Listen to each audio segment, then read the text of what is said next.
Hay momentos en la vida que no piden permiso para llegar, no avisan, no tocan la puerta, no esperan que uno esté listo.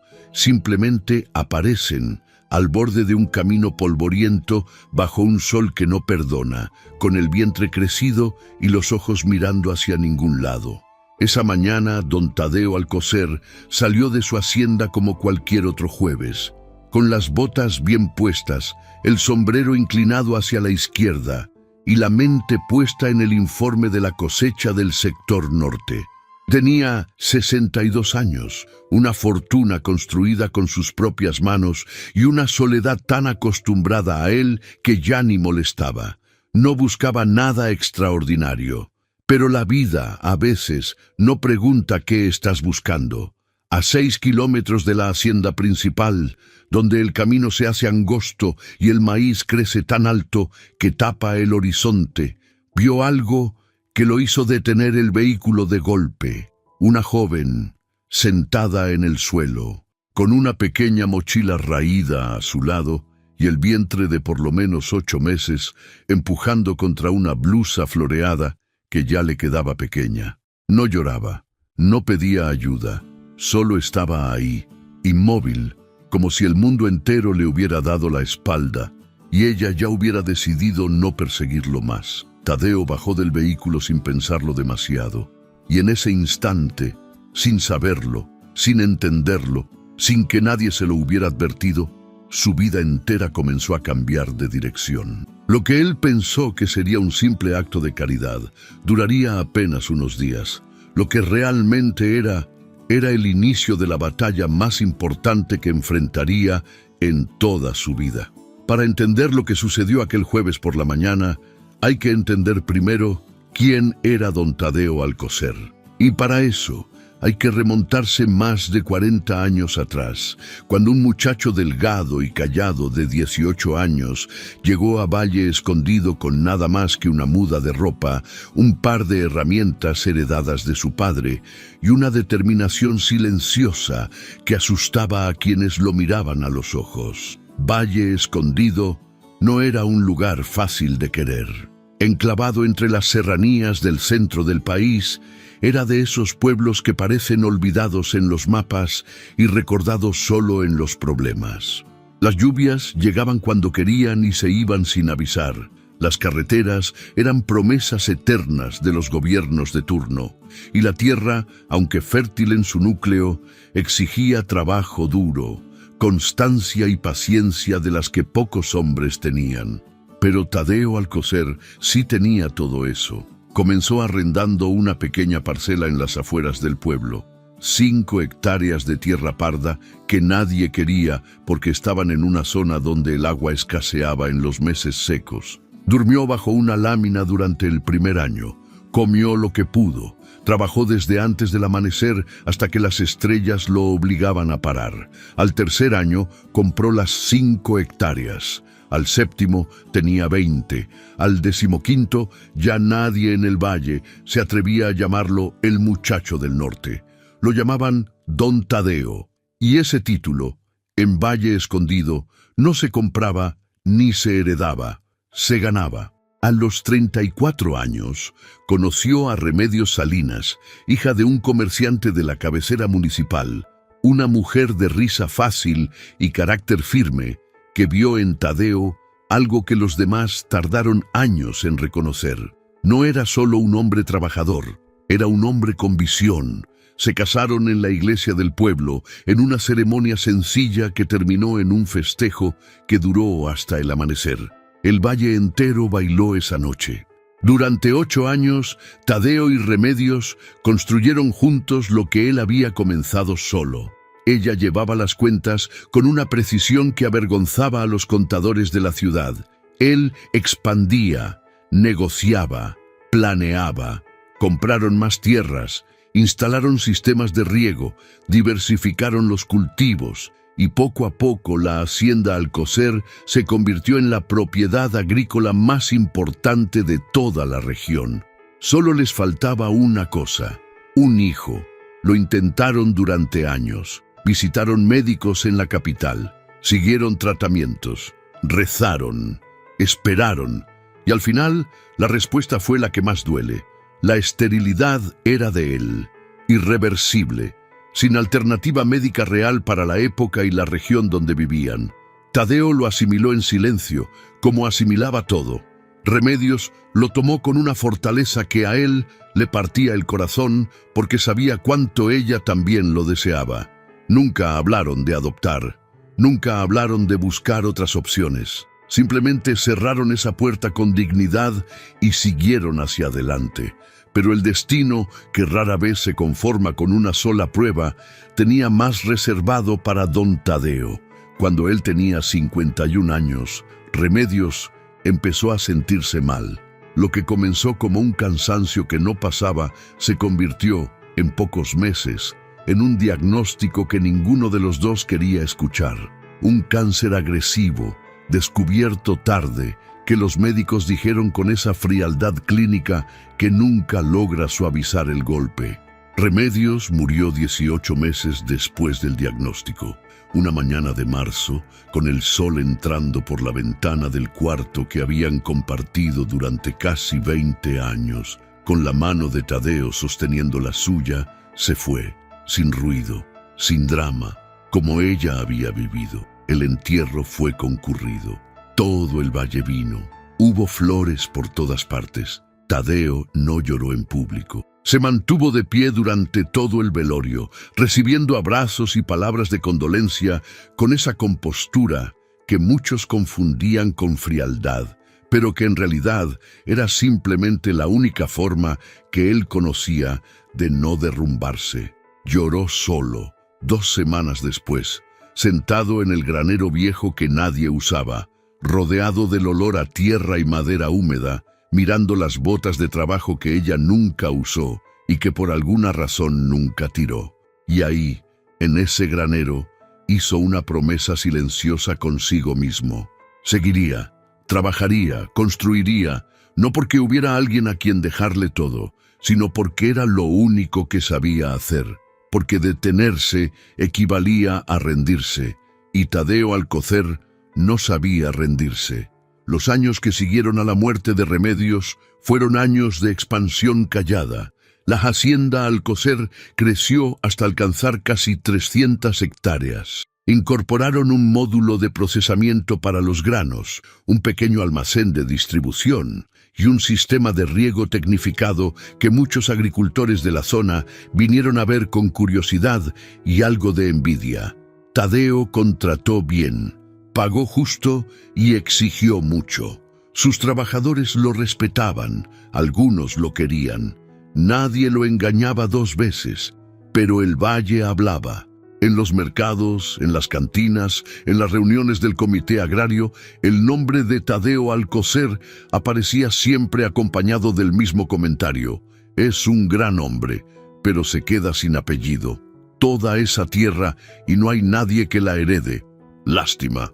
Con todo lo que construyó, el hacendado lo sabía, lo escuchaba de forma indirecta, a través de los comentarios que llegaban filtrados por la lealtad de sus trabajadores de más confianza, y lo dejaba pasar, porque tenía 62 años, porque había enterrado a su mujer, porque había aceptado su esterilidad como parte de lo que era, y porque, a esas alturas, el legado que le importaba no se medía en apellidos, sino en las tierras bien trabajadas, en los empleos que sostenía, en los cultivos que alimentaban a familias del valle. Eso pensaba don Tadeo Alcocer ese jueves por la mañana cuando salió de la hacienda en su camioneta blanca con destino al sector norte. Eso pensaba, hasta que vio a la chica sentada al borde del camino. La primera vez que la vio, lo que más le llamó la atención no fue el embarazo ni la mochila raída, ni la soledad evidente que la rodeaba. Fue la manera en que lo miró cuando bajó del vehículo, sin miedo, sin esperanza exagerada, sin la mirada de alguien que pide.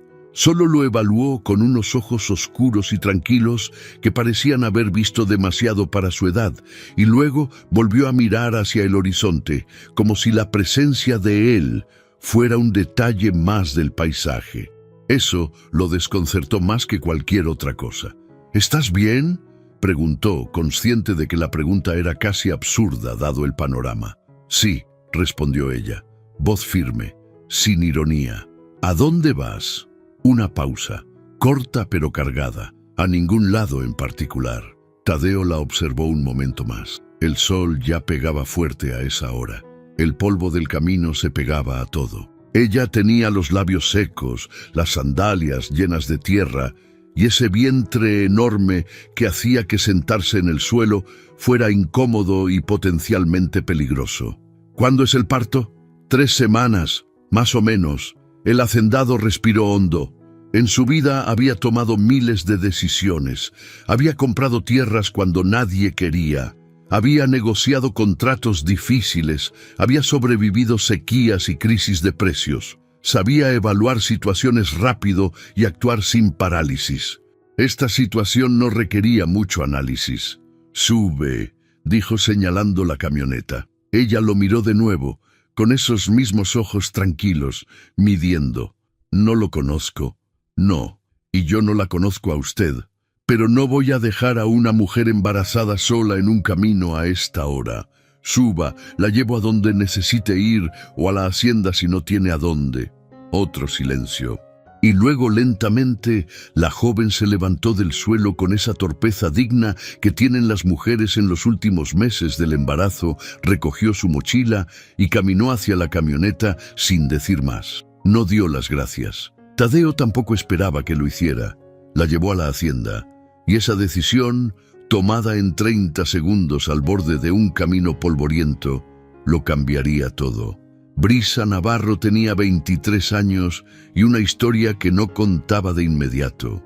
Tadeo la instaló en el cuarto de huéspedes de la casa principal, el mismo que nadie usaba desde hacía años. Le dijo a Consuelo, su empleada doméstica de confianza desde hacía 15 años, que preparara el cuarto y que tratara a la joven con toda la atención que necesitara. Consuelo, una mujer de unos 55 años, menuda y de movimientos rápidos, lo miró con una expresión que mezclaba sorpresa, curiosidad y algo que en otro contexto habría podido ser aprobación. ¿Y ella quién es, don Tadeo? «Una persona que necesita un lugar seguro», respondió él con una serenidad que cerraba preguntas. Consuelo no preguntó más. Fue a preparar el cuarto.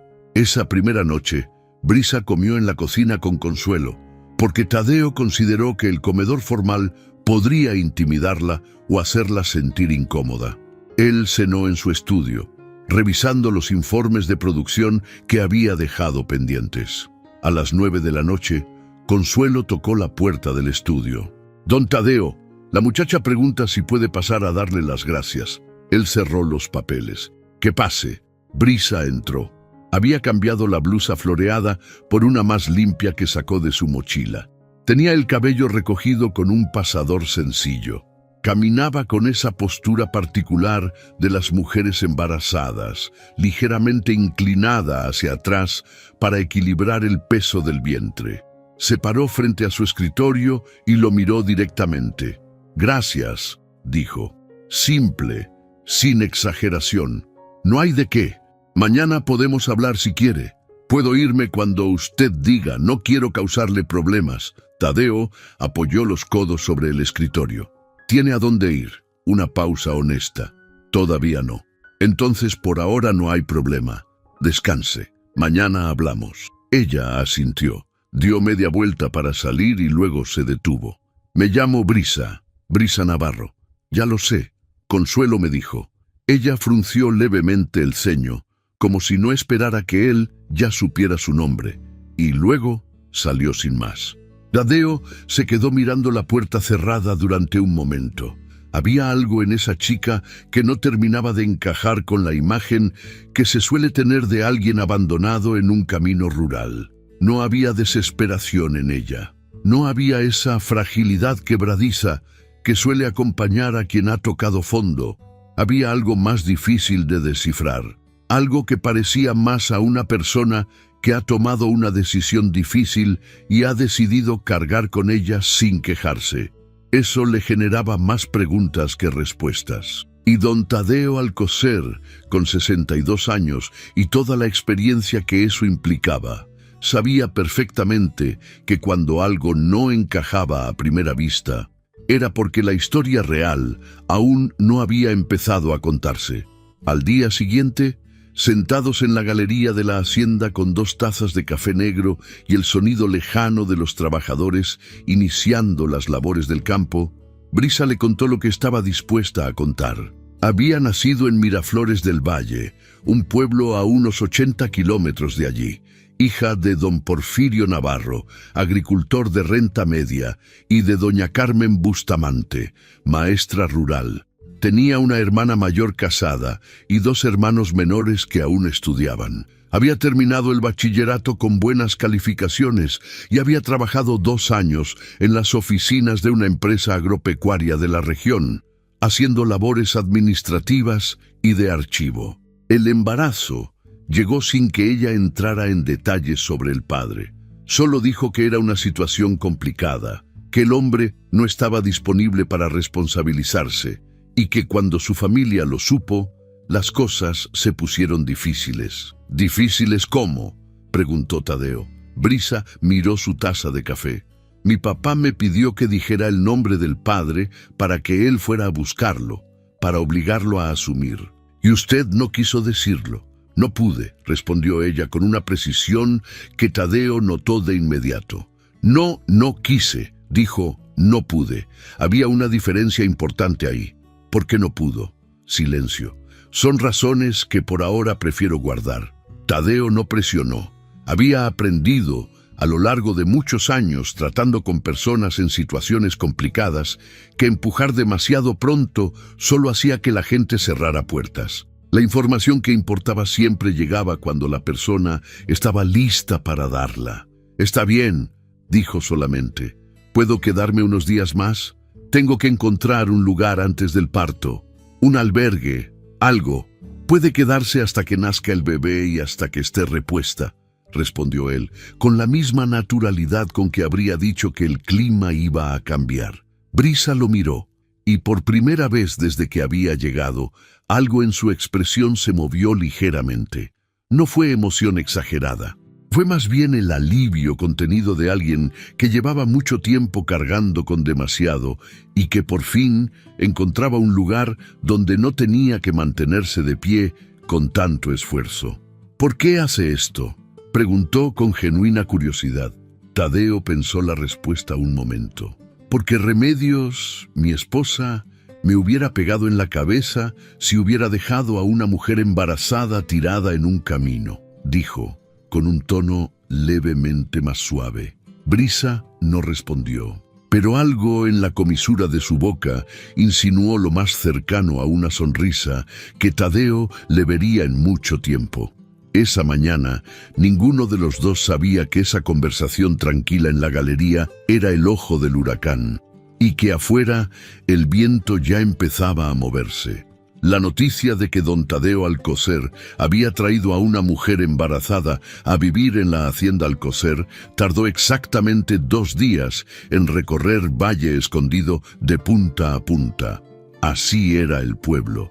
No había teléfono que propagara la información más rápido que los ojos de quienes salían temprano al mercado, o las voces de los trabajadores del campo que a mediodía descansaban bajo los árboles y hablaban de todo lo que veían y algo más de lo que imaginaban. Las versiones, como siempre, variaron según quien las contara. En la tienda de abarrotes de la familia Rentería, la historia decía que el hacendado había recogido a una chica del camino que había intentado tirarse a las vías del tren y que él la salvó en el último momento. En el mercado central, la versión era que la muchacha era sobrina lejana de Remedios y que había llegado a reclamar parte de la herencia.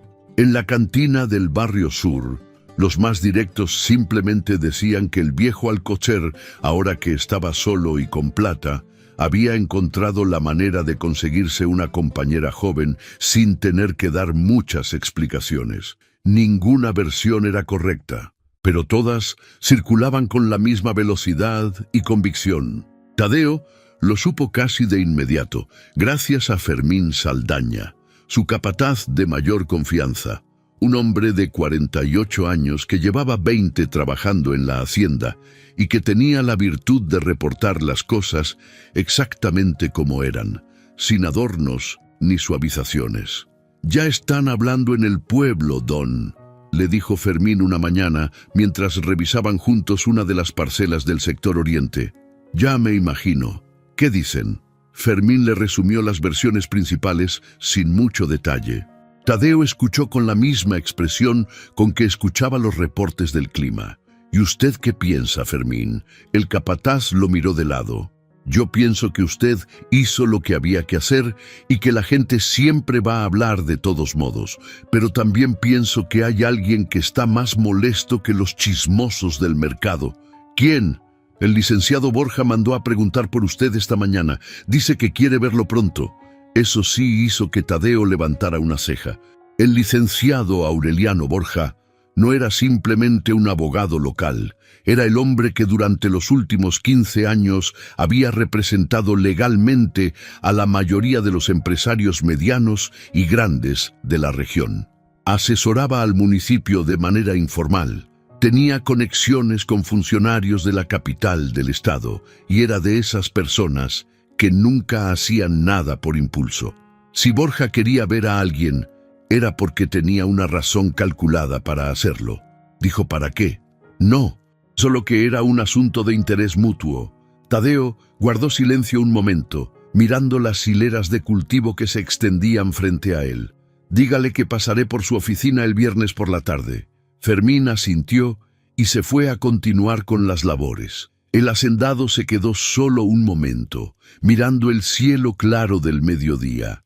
Algo en ese mensaje de Borja no le sentaba bien, y Tadeo llevaba demasiados años en el valle como para ignorar sus instintos cuando algo no le sentaba bien. Mientras tanto, en la hacienda, Brisa se había incorporado a la rutina de la casa con una naturalidad que sorprendió a Consuelo.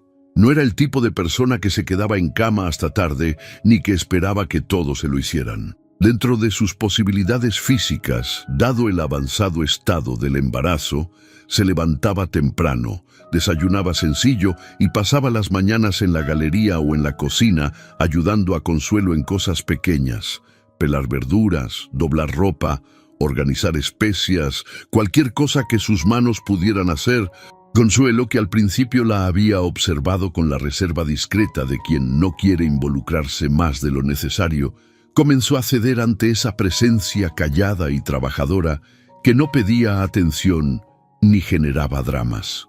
«Usted no es de estar quieta, ¿verdad?», le dijo una mañana mientras picaban cebolla juntas. «Mi mamá decía que manos quietas son manos que piensan demasiado», respondió Brisa con una media sonrisa. Consuelo la miró de reojo. «¿Y usted piensa mucho?». Una pausa. «Demasiado, a veces». La empleada doméstica no preguntó más, pero desde ese día la trató con la misma calidez práctica con que trataba a las pocas personas en el mundo a las que había decidido querer. Tadeo observaba todo esto desde la distancia discreta que era su estilo natural. Veía cómo Brisa se movía por la hacienda con cuidado, pero sin timidez. Veía cómo saludaba a los trabajadores que pasaban por la casa con una amabilidad simple que éstos correspondían con respeto genuino, no con la condescendencia que a veces se dispensa a quien se percibe en posición vulnerable, y seguía sin entender del todo esa compostura. Una tarde, mientras revisaba documentos en la galería y Brisa leía un libro que había encontrado en la biblioteca de la casa, Tadeo preguntó sin levantar la vista de sus papeles. ¿En qué trabajaba antes en la empresa agropecuaria? «Archivo y gestión documental», respondió ella, sin levantar tampoco la vista del libro. Recibía, clasificaba y digitalizaba contratos, acuerdos de compra, permisos de uso de tierra, ese tipo de cosas. Tadeo levantó la vista. La miró un momento. «¿Mucho tiempo en ese trabajo?» «Casi 2 años, hasta que tuve que salir». «¿La despidieron?» «No exactamente», respondió ella, y en ese momento sí bajó el libro y lo miró.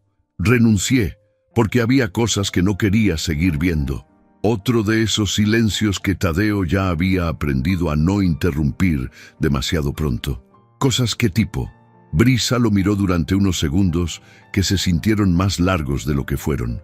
Don Tadeo, hay cosas que todavía no estoy lista para contar. No porque no confíe en usted, sino porque contarlas tiene consecuencias que todavía estoy midiendo. El hacendado asintió lentamente. Está bien, y volvió a sus documentos. Pero esa noche, ya solo en su estudio, Tadeo permaneció un buen rato mirando el techo, conectando con lentitud los pocos datos que tenía. Una chica que trabajó en una empresa agropecuaria clasificando contratos, que renunció porque vio cosas que no quería ver, que no puede decir el nombre del padre del bebé, y cuya llegada al camino frente a su hacienda, aparentemente sola y sin destino, coincidió con que el licenciado Borja, uno de los hombres más influyentes de la región, se tomó la molestia de mandar a preguntar por él. Podría ser coincidencia, quizás, pero don Tadeo Alcocer no había construido 300 hectáreas fiándose de las coincidencias. El viernes por la tarde llegó puntual a la oficina del licenciado Borja, ubicada en el segundo piso de un edificio de esquina en la calle principal del pueblo, con vista a la plaza central y aire acondicionado, que funcionaba ruidosamente, pero funcionaba. Borja lo recibió de pie, con ese apretón de manos firme que era su manera de establecer inmediatamente una dinámica de iguales, aunque en el fondo siempre estaba midiendo quién tenía más peso en la sala. Era un hombre de unos 55 años, de complexión ancha, cabello gris bien peinado y una manera de hablar pausada y cuidadosa que transmitía la impresión de que cada palabra había sido evaluada antes de pronunciarse. Tenía buenos modales, buenos trajes y ojos que nunca se relajaban del todo. Don Tadeo, gracias por venir. Siéntese, por favor. ¿Gusta un café? No, gracias. Vine directo del campo. Claro, claro. Borja se sentó frente a él, cruzó las manos sobre el escritorio. He escuchado que tiene usted una visita en la hacienda. Así es, una muchacha joven, embarazada. Correcto. Borja sonrió levemente, una sonrisa que no llegaba a los ojos. Don Tadeo, no es mi intención meterme en sus asuntos personales. Usted sabe que lo respeto profundamente y que nuestra relación siempre ha sido buena. Así es, dijo Tadeo, con el tono de quien está esperando que llegue el punto real de la conversación. Bueno, resulta que la joven que usted recogió, Brisa Navarro, tiene una historia un poco complicada. Trabajó en la empresa agropecuaria Centrovalle durante casi 2 años. ¿Sabe usted quiénes son los socios principales de esa empresa? No en detalle, respondió Tadeo, aunque en ese momento ya sabía que Borja iba a darle esa información de todos modos. Los ingenieros castellanos, Roberto y su hermano Damián, y algunos socios minoritarios que prefieren no aparecer públicamente. Borja hizo una pausa. Son personas de mucho peso en la región, don Tadeo, con intereses que van más allá de la agricultura. ¿Y qué tiene que ver eso conmigo? Que la joven Navarro, al parecer, tuvo acceso a documentación sensible durante su tiempo en la empresa, y que hay, digamos, preocupación sobre si esa información sigue siendo confidencial. Tadeo lo miró sin expresión. «Me está pidiendo que la eche de la hacienda». Borja abrió las manos con un gesto suave, como quien dice que no es así. Por supuesto que no. Solo vengo a informarle de amigo a amigo que involucrarse con personas que tienen conflictos con gente importante puede generar fricciones innecesarias para todos. Aprecio la información, respondió Tadeo y se puso de pie. ¿Algo más? Borja lo miró un momento, calibrando. Considérelo, don Tadeo. Usted ha construido mucho en este valle. Vale la pena proteger eso. Siempre lo hago, dijo el hacendado y extendió la mano para el apretón de despedida. Buenas tardes, licenciado. Salió de la oficina con paso regular, bajó la escalera, cruzó la calle y se metió en su camioneta. Se quedó sentado un momento con las manos sobre el volante, mirando la plaza central donde los niños jugaban y un señor vendía helados bajo un árbol. Todo le había quedado muy claro, demasiado claro. Brisa Navarro no era simplemente una mujer rechazada por su familia y abandonada en un camino. Era alguien que sabía algo lo suficientemente importante para que personas con poder en la región mandaran al licenciado Borja, en persona, a hacer una visita de amigo. Y eso, para don Tadeo, no generó miedo, generó exactamente lo opuesto. Generó una determinación fría y tranquila que conocía muy bien porque era la misma que sentía cada vez que alguien le había dicho a lo largo de su vida que no podía hacer algo. Puso la camioneta en marcha y se fue de regreso a la hacienda. Esa noche, Brisa y él tendrían una conversación diferente. Llegó a la hacienda pasadas las 6 de la tarde. Consuelo le dijo que Brisa estaba en la galería. La encontró de pie, apoyada en la baranda, mirando el atardecer sobre los cultivos con esa quietud suya que a estas alturas ya no le parecía extraña, sino simplemente parte de quien era. Brisa, ella se volvió. «Necesito que me cuente», dijo él directo. «No todo, si no quiere, pero lo suficiente para entender en qué se metió, porque alguien ya vino a hablarme de usted». La joven lo miró fijo. Por primera vez, desde que llegó, algo en su expresión cambió de manera visible. No fue terror. Fue más bien la cara de quien lleva tiempo esperando que algo inevitable finalmente llegue. Se sentó en la silla de la galería, cruzó las manos sobre el vientre y comenzó a hablar. La historia que Brisa le contó a don Tadeo esa tarde en la galería comenzó, como muchas historias importantes, con algo que parecía rutinario. Hacía poco más de un año, trabajando en las oficinas de Agropecuaria Centro Valle, le habían asignado la tarea de archivar y digitalizar una serie de contratos y acuerdos que habían llegado en físico desde la Notaría Central de la región. Era trabajo de rutina para ella: recibir, escanear, clasificar, guardar en el sistema y en los archivadores físicos. Pero uno de esos contratos no era rutinario.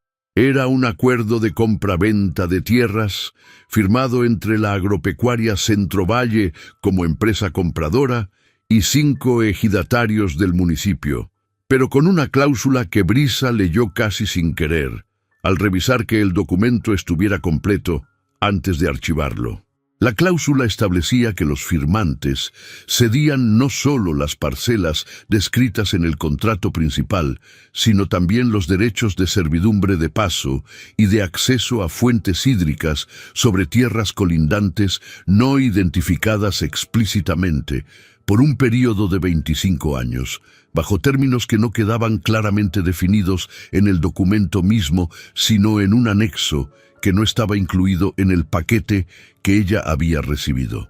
A una persona sin experiencia le habría parecido un tecnicismo legal irrelevante, pero Brisa había crecido viendo a su padre, agricultor de toda la vida, navegar los laberintos de los derechos ejidales y los acuerdos de agua.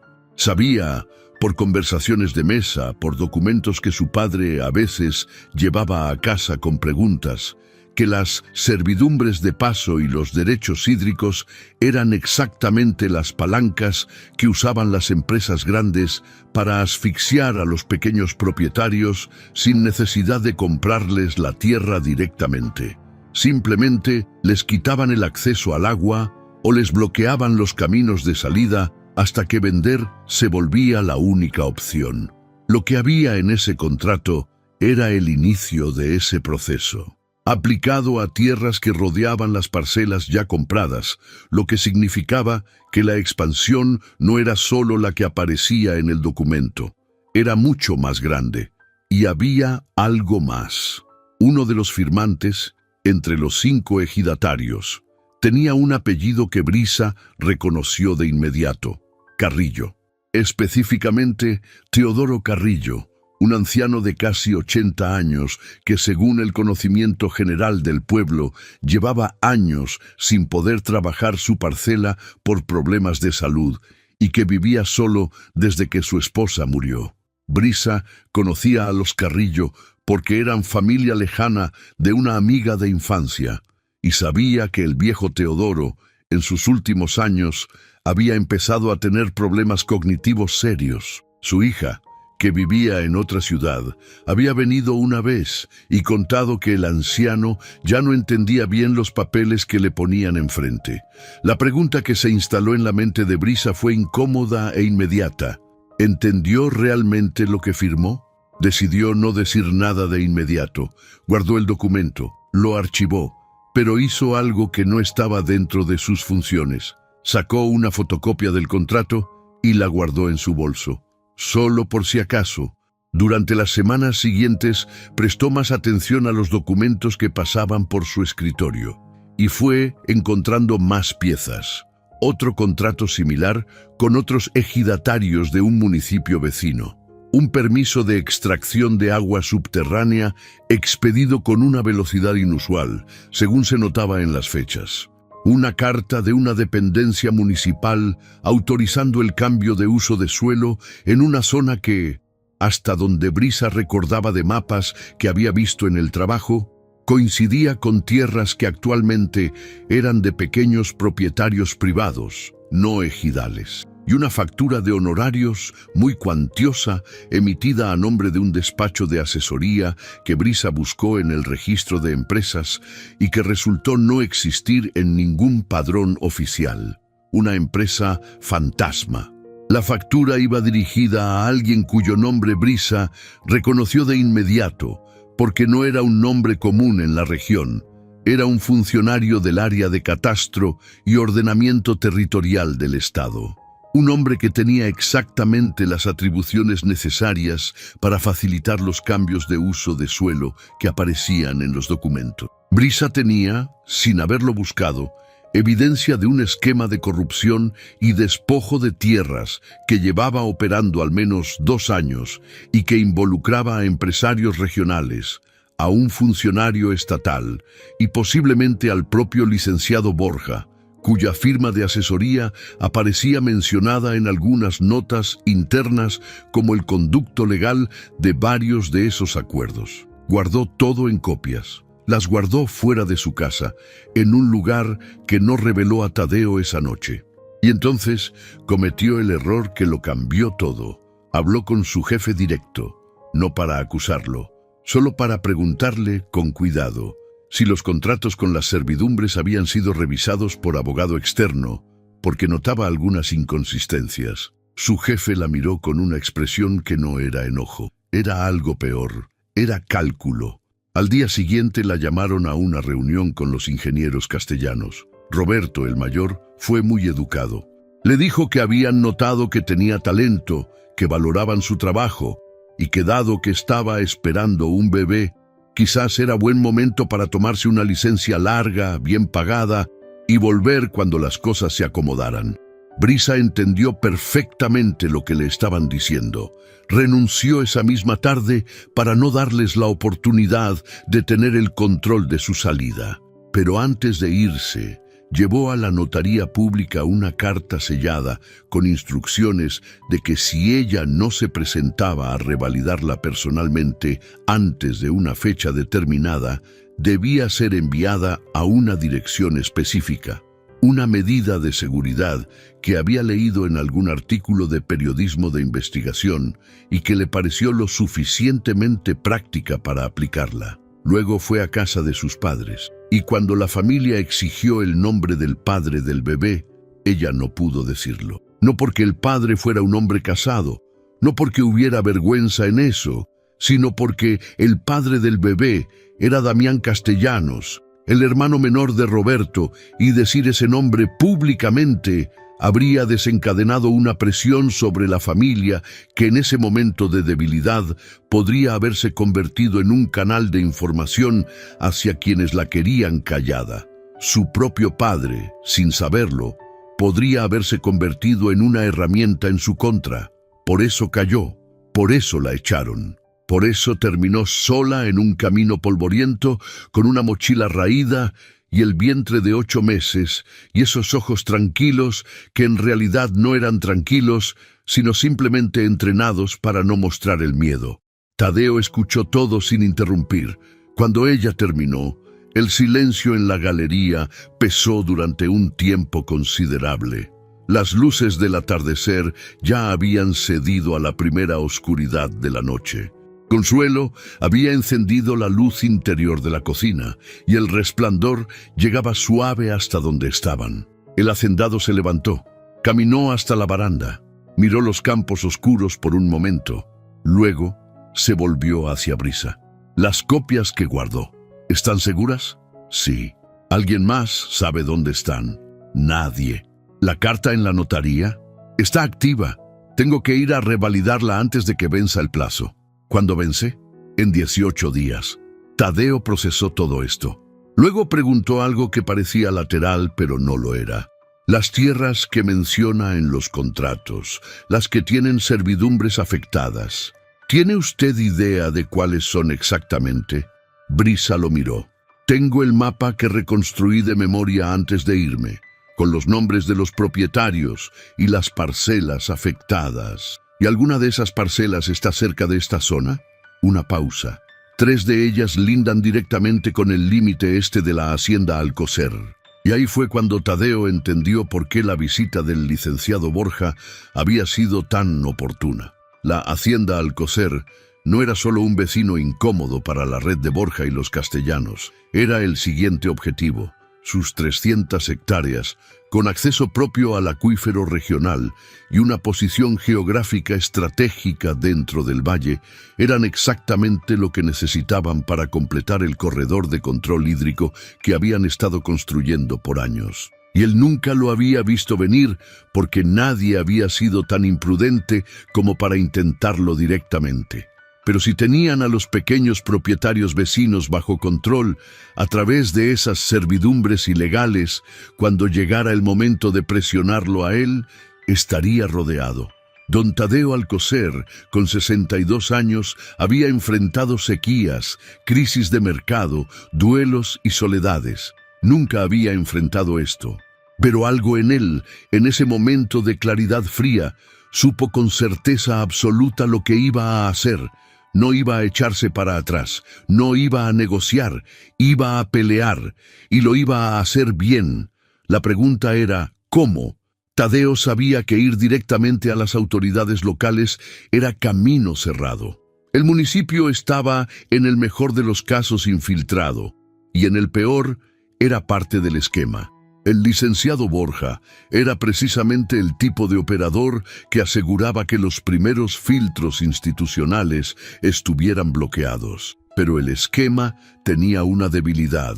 Para que funcionara, necesitaba que los afectados no supieran que estaban siendo afectados. El poder de esa red dependía del silencio y la dispersión.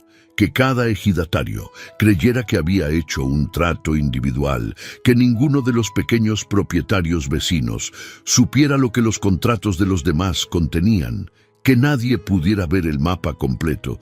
Brisa había roto eso, tenía el mapa completo, o casi, y Tadeo tenía algo que ella no tenía: presencia, credibilidad y peso en el valle. Cuando don Tadeo Alcocer hablaba en una reunión del sector agrario, la gente escuchaba. Cuando pedía una reunión con alguien, le abrían la puerta. Cuando su nombre aparecía en un documento, ese documento adquiría un peso que no tenía antes. Él era el escudo que ella necesitaba para que la información llegara a donde tenía que llegar. Y ella tenía la prueba que él necesitaba para demostrar lo que ya intuía. Eran, aunque ninguno de los dos lo había buscado, exactamente lo que el otro necesitaba. Esa noche, don Tadeo Alcocer no durmió bien, pero no fue por miedo. Fue por esa energía extraña de quien, después de mucho tiempo sin un propósito que lo hiciera levantarse con urgencia por la mañana, de pronto tiene uno enorme, uno que valía la pena.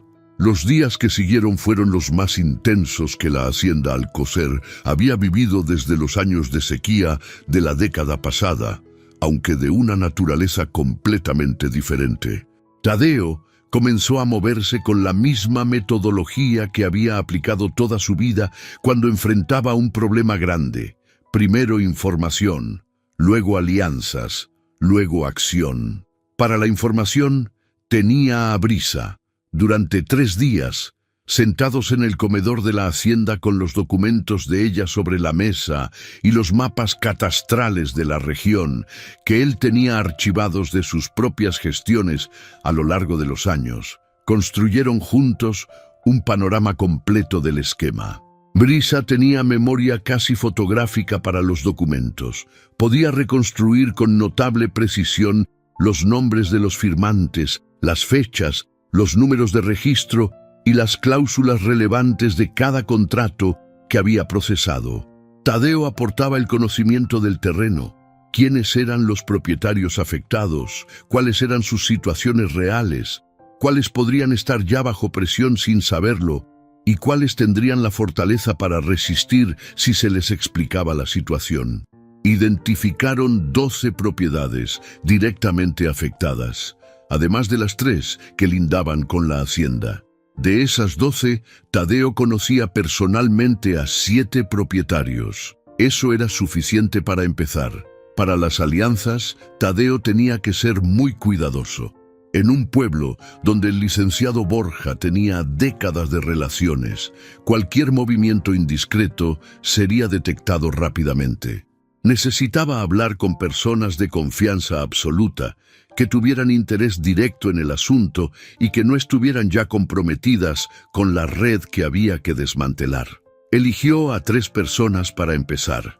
La primera fue el ingeniero Adolfo Palomares, un agrónomo jubilado de unos 68 años que había trabajado para el gobierno estatal durante 30 años y que se había retirado al valle con la reputación intachable de un hombre que nunca había hecho trampa ni aceptado un soborno. Era respetado por los agricultores de toda la región y tenía, además, contactos en la Procuraduría Agraria a nivel nacional que databan de sus años de servicio público. La segunda fue doña Amparo Venegas, presidenta de la Asociación de Productores Agrícolas del Valle, una mujer de 52 años, enérgica y directa, que había peleado durante años por los derechos de los pequeños agricultores y que, según Tadeo sabía, llevaba meses sospechando que algo raro pasaba con los cambios de propiedad en la zona este del municipio. La tercera fue el padre Rodrigo Sandoval, el párroco del pueblo, hombre de 70 años, nacido en el valle, querido por todos los sectores sociales y que había demostrado históricamente que cuando algo involucraba la justicia para los más débiles, no se quedaba callado. No era una figura política, era algo más valioso, una figura moral de peso incuestionable en la comunidad. Tadeo los citó por separado. A cada uno le contó la situación con la información suficiente para que entendieran la gravedad, reservándose algunos detalles hasta estar seguro de que estaban completamente del lado correcto. Los 3 reaccionaron de maneras diferentes, pero convergentes. El ingeniero Palomares escuchó en silencio, pidió ver los documentos, los analizó durante media hora con los lentes puestos y la expresión concentrada de quien sabe exactamente qué está leyendo. Y luego dijo: «Esto es grave, Tadeo, muy grave, pero es también muy procesable si se mueve bien». Y sacó un teléfono para llamar a alguien en la capital. Doña Amparo casi saltó de la silla, no de miedo, sino de indignación. Llevaba tiempo sintiendo que algo no cuadraba con los reportes de sus asociados del sector este. Ahora tenía la explicación, y su energía natural, que a veces era un arma de doble filo porque podía volverla impulsiva, en este caso fue un motor inmediato de acción organizada. El padre Rodrigo, por su parte, escuchó todo con la calma de quien ha visto muchas formas de injusticia en 70 años. Y sabe que el bien no siempre gana rápido, pero que el silencio nunca lo hace ganar. Dijo que hablaría desde el púlpito sin nombres, pero con claridad suficiente para que quienes necesitaran escuchar, escucharan. Y ofreció la casa parroquial como punto de reunión discreto si hacía falta. En 4 días, Tadeo tenía una red, pequeña, cuidadosa, pero real. Mientras todo esto ocurría en la discreción de las visitas privadas y las conversaciones en habitaciones cerradas, la presión externa sobre la hacienda comenzó a crecer. Primero fue un incidente menor. La cerca del sector este amaneció cortada en 2 puntos. Nada que no pudiera atribuirse a vándalos ocasionales, pero Fermín, que conocía el campo como la palma de su mano, dijo con toda la calma del mundo que la cerca había sido cortada desde adentro, con herramienta, no desde afuera. Luego llegó una carta formal del municipio, notificando una inspección de regularización catastral sobre 4 parcelas al margen norte de la hacienda, sin más explicación, sin antecedente previo que la justificara. Tadeo la mandó al ingeniero Palomares para que la analizara. Palomares llamó esa misma tarde. Esto es un intento de abrir un expediente administrativo. Si no lo contestas en el plazo establecido con la documentación correcta, pueden declarar irregularidades que luego usan como presión. Necesitas un abogado que entienda el derecho agrario y que no sea del valle. ¿Tienes a alguien? Tengo una ex colega en la capital, abogada de derechos agrarios. Le voy a llamar hoy. La abogada, licenciada Verónica Estrada, llegó al valle 3 días después. Era una mujer de unos 45 años, delgada, con lentes y una maleta llena de código agrario que dominaba con la fluidez con que otros dominan su propio idioma. Cuando Tadeo le explicó la situación completa, con los documentos de Brisa incluidos, ella los leyó con detenimiento, hizo varias preguntas muy específicas y al final dijo: «Esto no es solo un caso civil. Esto tiene elementos de fraude documental, posible colusión con funcionario público y violación a la ley agraria en al menos 3 artículos centrales. Si los documentos son auténticos, esto va más arriba de lo municipal». ¿Cuánto arriba? Procuraduría Estatal como mínimo. Potencialmente federal si el funcionario de catastro al que menciona la factura es quien creo que puede ser. Tadeo la miró. ¿Lo conoce? De nombre. Ha estado en el centro de rumores durante años. Nunca hubo prueba concreta. Una pausa significativa. Hasta ahora, añadió la abogada. Pero la red de los castellanos no estaba quieta.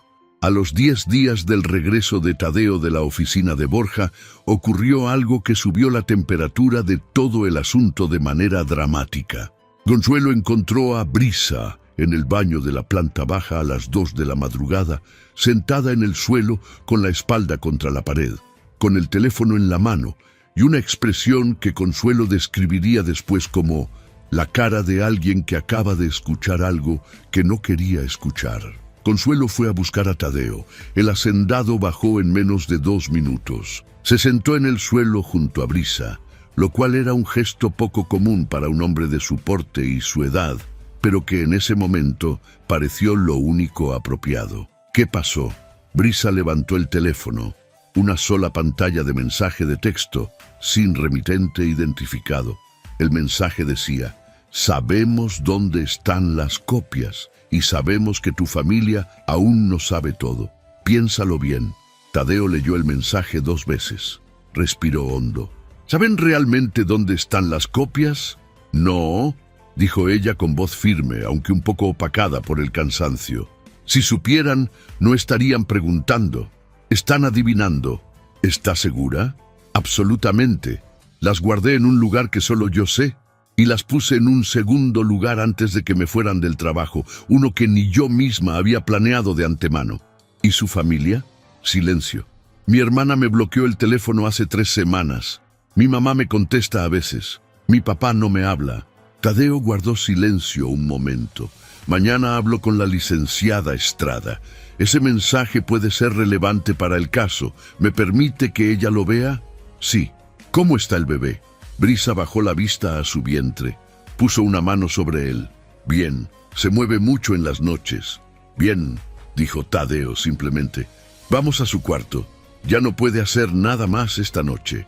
Se levantó primero, con ese esfuerzo que el piso frío y los años le cobraban a las articulaciones, y le ofreció la mano para ayudarla a levantarse. Ella la tomó. Y ese gesto sencillo, esa mano de un hombre viejo y callado, que no tenía ninguna obligación de estar ahí pero estaba, fue quizás el momento más humano de toda la historia. Al día siguiente, cuando Tadeo le contó a la licenciada Estrada sobre el mensaje, ella tomó nota y fue directa. Eso es intimidación. Suma al expediente. Pero también indica que están nerviosos. Cuando la gente con poder empieza a amenazar directamente en lugar de trabajar por las sombras, es porque siente que el tiempo se les acaba. ¿Por qué se les acabaría el tiempo? Porque en los últimos 10 días, 3 ejidatarios afectados ya vinieron a verme con sus contratos. El ingeniero Palomares los contactó a través de doña Amparo, y cuando los analicé, confirmé exactamente lo que los documentos de Brisa describían. Tengo 3 testimonios directos de personas que dicen que no entendieron lo que firmaban, que fueron presionadas, o que en un caso específico, el anciano Carrillo no estaba en condiciones de firmar nada. Una pausa importante. Eso es lo que convierte esto de un asunto administrativo a un asunto penal. Tadeo la escuchó con esa concentración total que tenía cuando los asuntos eran serios. ¿Cuándo podemos presentar la denuncia formal? Necesito los originales de los documentos de Brisa. Y que ella esté dispuesta a declarar. Lo está. También necesito que usted, don Tadeo, esté dispuesto a declarar sobre los intentos de presión de Borja. Lo que le dijo en esa reunión en su oficina, aunque fue cubierto bajo el manto de una conversación informal, puede ser usado. Lo estoy. La abogada lo miró. Esta gente tiene recursos. Van a intentar desacreditarlos a ambos. A usted lo van a pintar como un viejo que perdió el juicio por una mujer joven que lo manipuló. A ella la van a destruir personalmente. Ya lo están intentando, respondió Tadeo. ¿Está preparado para lo que viene? El hacendado pensó en remedios, en los años de trabajo, en los 23 agricultores pequeños cuyos nombres aparecían en esos contratos, en el viejo Teodoro Carrillo que probablemente no supo lo que firmó, en las parcelas que rodeaban su hacienda, en el mapa que Brisa había reconstituido de memoria, en la joven que él había encontrado al borde de un camino y que no lloraba ni pedía, solo esperaba. Sí, dijo don Tadeo Alcocer, llevo 62 años preparándome para lo que viene. 2 días después, en una reunión celebrada en la casa parroquial, a puerta cerrada y con presencia del padre Rodrigo como testigo moral, se presentaron ante un notario público externo las primeras declaraciones formales. Brisa habló durante casi 2 horas, con precisión, con calma, con esa capacidad suya de ordenar la información y presentarla de manera que resultara comprensible y verificable. Los 3 ejidatarios que habían acudido a la licenciada Estrada firmaron sus propias declaraciones. Tadeo declaró sobre la conversación con Borja, y la licenciada Estrada notarizó todo y envió copias por 2 vías distintas a la Procuraduría Agraria en la capital del estado y a una organización no gubernamental de defensa de derechos territoriales con la que tenía relación de trabajo. La carta guardada en la notaría, la que Brisa había dejado como medida de seguridad, fue revalidada ese mismo día. El engranaje estaba en movimiento. 3 días después de las declaraciones, el pueblo amaneció con una convocatoria pegada en los postes de luz, en la pizarra de la iglesia y en la entrada del mercado. Doña Amparo, con su energía inagotable, había organizado una asamblea abierta de productores agrícolas para hablar sobre irregularidades en los contratos de compra de tierras en la región. No se mencionaban nombres, no había acusaciones directas, pero el valle entero supo de qué se trataba antes del mediodía. Y eso, en el fondo, era exactamente lo que hacía falta, porque el poder de una red de corrupción, que opera en las sombras, depende de que las sombras se mantengan intactas. La luz no necesita ser poderosa para funcionar, solo necesita llegar. La asamblea convocada por doña Amparo se celebró un martes por la tarde en el Salón Comunal del Barrio Central, un espacio que normalmente se usaba para las fiestas patronales, y que ese día, con las sillas dispuestas en filas y las ventanas abiertas al calor de la tarde, recibió a más de 120 personas, agricultores de distintas zonas del municipio, ejidatarios, propietarios privados pequeños y medianos, esposas de hombres que habían firmado sin entender, hijos de ancianos que se preguntaban qué había pasado con la tierra de sus padres. Tadeo llegó acompañado de la licenciada Estrada y del ingeniero Palomares. Brisa se quedó en la hacienda. Era lo acordado. Ella no debía exponerse públicamente aún, no solo por el estado avanzado del embarazo, sino porque la estrategia legal aconsejaba mantener su participación protegida hasta que las autoridades competentes tuvieran el expediente en mano. La reunión fue larga, no fue ordenada. Hubo momentos de confusión, interrupciones, voces que se alzaban con más emoción que argumento. Hubo personas que llegaron con desconfianza y otras que llegaron con rabia contenida de años. Pero hubo un momento, a mitad de la tarde, cuando el ingeniero Palomares mostró en una pantalla proyectada el mapa reconstruido a partir de la información de Brisa superpuesto con el catastro oficial, y se vio con claridad visual cómo las tierras ya vendidas y las servidumbres forzadas formaban un corredor, una trayectoria deliberada que avanzaba desde el este hacia el centro del municipio, que el silencio que siguió fue de los que pesan. Alguien desde el fondo del salón dijo en voz alta lo que todos estaban pensando. Nos iban comiendo de a poquito, sin que nos diéramos cuenta, y eso fue todo lo que necesitó decirse. Lo que siguió a la asamblea fue un período que el pueblo recordaría durante años. La denuncia formal ante la Procuraduría Agraria generó una investigación oficial que llegó al municipio en forma de funcionarios externos que nadie reconocía y que se instalaron en el hotel de la cabecera municipal haciendo preguntas muy precisas. El licenciado Borja se tomó una licencia prolongada por motivos de salud, que nadie creyó, pero que nadie cuestionó en voz alta. Los ingenieros castellanos presentaron, a través de un abogado de la capital, una serie de contraargumentos legales que la licenciada Estrada desmontó metódicamente en respuestas escritas que Tadeo leyó con la misma satisfacción con que leía un buen reporte de cosecha. El funcionario de catastro, cuyo nombre aparecía en la factura de la empresa fantasma, fue suspendido preventivamente mientras la investigación avanzaba. No todo fue rápido, no todo fue limpio. La burocracia de los procesos legales tiene su propio ritmo, que a veces desespera a quienes esperan justicia con urgencia. Hubo demoras. Hubo recursos de amparo presentados por los castellanos que alargaron ciertos procedimientos. Hubo momentos en que la licenciada Estrada llegaba a la hacienda con noticias de que algún expediente había sido turnado a otra instancia o que un perito había solicitado más tiempo. Tadeo escuchaba, preguntaba lo que necesitaba preguntar y seguía. Porque había aprendido, en 62 años de construir en terreno difícil, que la paciencia no era inacción, era la forma más inteligente de mantener la presión cuando no se podía correr. Mientras todo esto ocurría, la vida en la hacienda siguió con esa mezcla de urgencia y cotidianidad que tienen los tiempos difíciles cuando uno tiene responsabilidades que no esperan.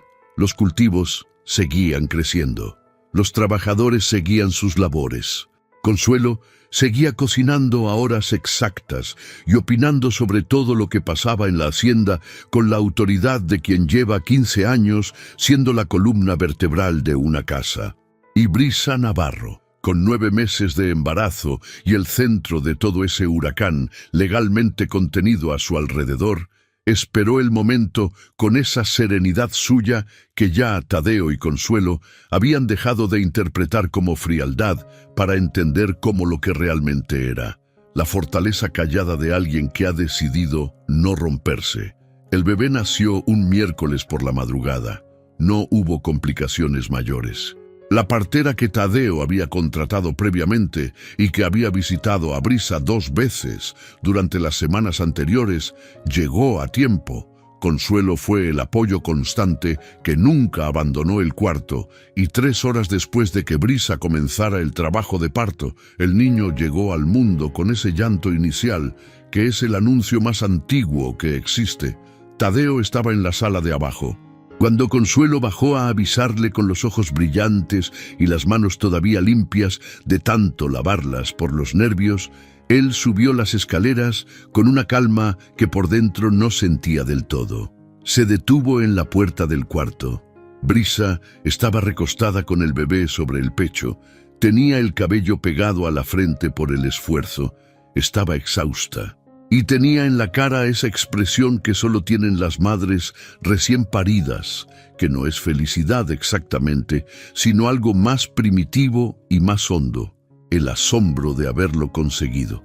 El bebé era pequeño y colorado, y dormía ya con esa paz absoluta de los recién nacidos que parece mentira después del esfuerzo que costó llegar. «¿Cómo está?», preguntó Tadeo desde la puerta. «Bien», respondió Brisa, con esa voz suya. «¿Está bien?». Un silencio cargado de cosas que no necesitaban decirse. «¿Ya tiene nombre?». Brisa miró al bebé. Lo miró durante un momento largo. «Sí», dijo, «se llama Tadeo». El hacendado no respondió de inmediato. Guardó silencio durante varios segundos. Apoyó la mano en el marco de la puerta. «Eso no es necesario». «No lo hago porque sea necesario», dijo ella mirándolo. «Lo hago porque es justo». Don Tadeo Alcocer, que había sobrevivido sequías, pérdidas, duelos y amenazas sin dejar que nada le quebrara la compostura en público, bajó la vista al piso durante un momento. Luego asintió y se fue al pasillo. Consuelo, que había estado en el umbral escuchando, lo encontró ahí parado y vio lo que rarísima vez había visto en 15 años de trabajar para él: que los ojos del hombre más entero que conocía se habían llenado de lágrimas. No dijo nada. Se metió de vuelta al cuarto. Algunos momentos no necesitan testigos. Los meses que siguieron fueron de una normalidad que al principio sorprendió a todo el valle, que esperaba dramas más ruidosos. Brisa no se fue de la hacienda de inmediato.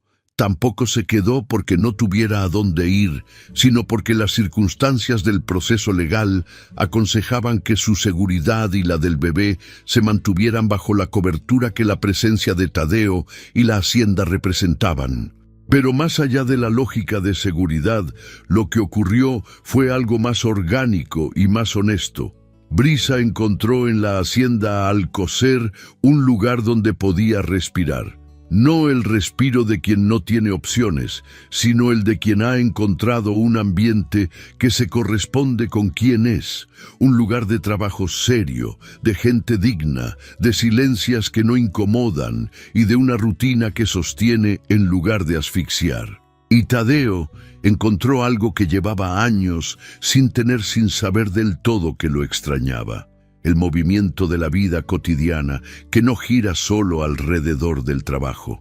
El llanto de un bebé en las mañanas, un nombre que llamar en el desayuno, alguien con quien hablar en la galería por las tardes, no de negocios ni de cosechas, sino de ideas, de memorias, de cosas que no tenían utilidad productiva, pero que hacían que el tiempo valiera más. No fue una historia de amor romántico.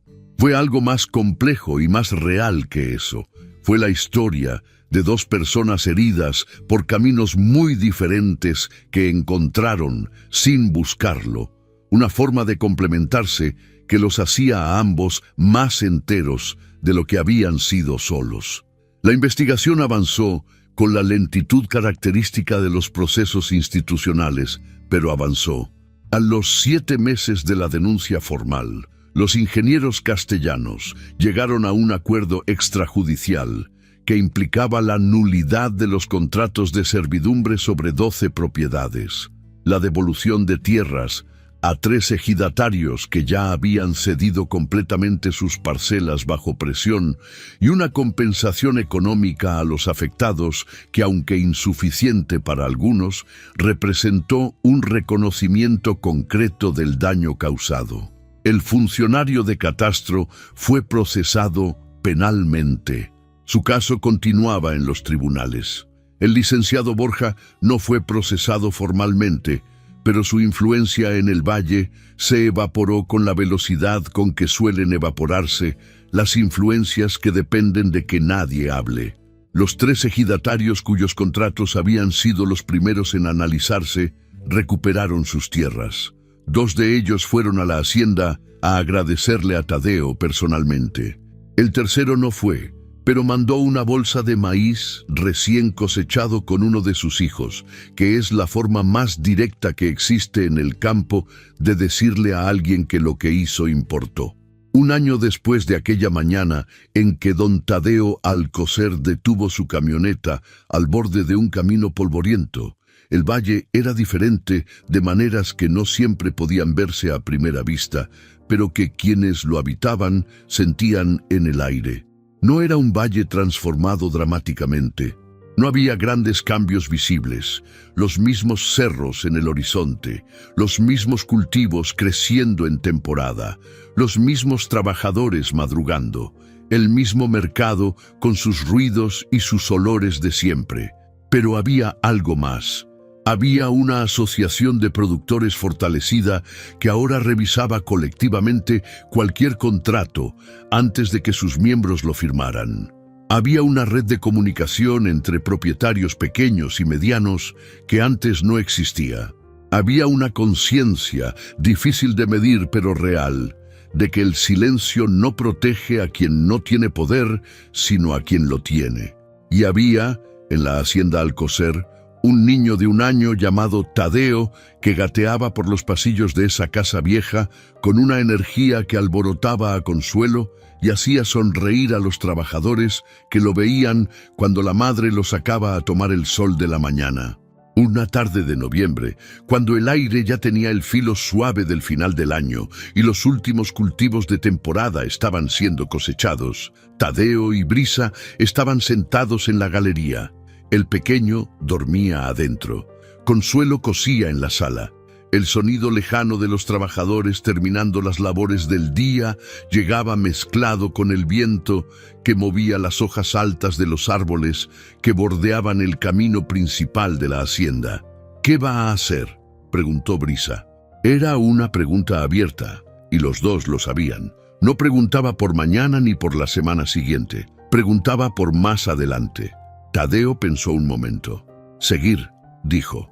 Hay 2 parcelas del sector norte que quiero tecnificar el próximo año. El sistema de riego necesita ampliarse. Fermín me habló de contratar 2 personas más para el almacén. Brisa lo miró de lado. No le pregunté qué va a hacer con la hacienda. Le pregunté qué va a hacer usted. Otra pausa. Es lo mismo, respondió él con una media sonrisa que ella ya conocía bien. No lo es. Un silencio más largo esta vez. El viento movió las hojas.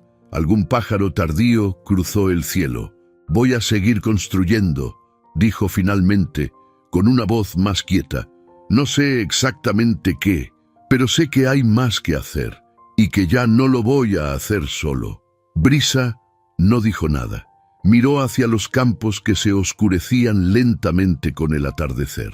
Luego dijo suavemente: el niño va a necesitar saber algún día de dónde viene, de toda esta historia. Sí, ¿se la va a contar usted? Tadeo la miró. Se la vamos a contar, respondió. Y esa palabra pequeña, ese vamos, dijo más de lo que cualquier declaración formal habría podido decir. El valle habló, como siempre habló. Dijeron que el viejo Alcocer había perdido el juicio por una chica joven, que la chica era aprovechada, que el niño no tendría un apellido claro, que la hacienda iba a terminar enredada en pleitos. lo dijeron durante meses, pero el tiempo tiene esa cualidad de ir silenciando las versiones equivocadas sin necesidad de que nadie las confronte directamente. Solo se necesita que la realidad siga siendo lo que es, y eventualmente los que hablan quedan hablando solos. Y la realidad era esta, que la hacienda Alcocer seguía creciendo, que sus trabajadores seguían siendo tratados con dignidad, que sus tierras seguían siendo productivas, que la Asociación de Productores del Valle, fortalecida y reorganizada, había logrado que 3 ejidatarios recuperaran lo que era suyo, y que en esa casa vieja de galería amplia y olor a tierra y café vivían un hombre mayor, una mujer joven y un niño que aprendía a pararse solo, agarrándose de los muebles, con la determinación seria y silenciosa de quien ya desde pequeño sabe que el equilibrio hay que ganárselo. Don Tadeo Alcocer no dejó un apellido en el registro. Dejó algo más difícil de falsificar y más duradero que la genética. Dejó un ejemplo.